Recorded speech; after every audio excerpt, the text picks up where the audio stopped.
La métamorphose du monarque. Le monarque est un papillon migrateur. Mais que veut dire le mot migrateur? Te souviens-tu du papillon qui voyageait de fleur en fleur pour trouver l'amour dans notre histoire? Le mot migrateur signifie que le monarque voyage autour du monde selon les saisons. L'été, il reste au nord de l'Amérique, plus précisément au Canada.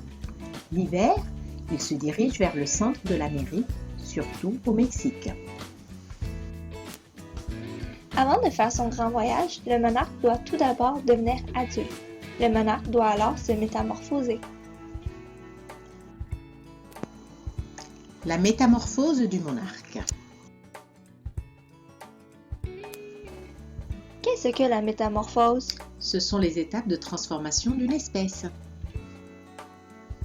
Dans le cas du monarque, sa métamorphose se fait en 4 étapes.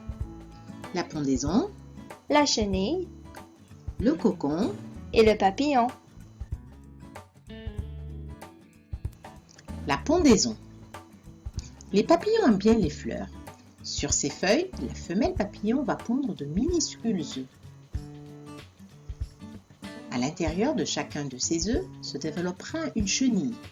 Lorsque la chenille sera assez grosse, elle va manger l'œuf pour en sortir. La chenille. La chenille est gourmande. Elle passe tout son temps à manger, manger et encore manger. Elle doit prendre des forces pour grandir vite. Elle grandit si vite qu'elle est obligée de changer de peau, comme toi qui changes de taille de vêtements. On dit donc que la chenille mue. Le cocon. Lorsque la chenille a le ventre bien rempli, elle se repose. Elle fabrique alors un petit sac de soie qu'on appelle cocon. Cela deviendra son nid dans lequel elle s'enfermera. Chut! Une chrysalide, le bébé papillon, est alors en train de se former. Le papillon. Après ce long repos, le monarque est prêt à sortir. Observons-le de plus près. Regarde les différentes parties de son corps. Les ailes, La tête, le thorax l'abdomen. et les pattes au nombre de 6.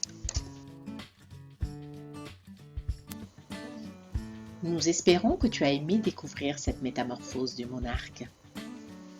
Nous allons maintenant le quitter, car il va prendre son envol. Created using Powtoon.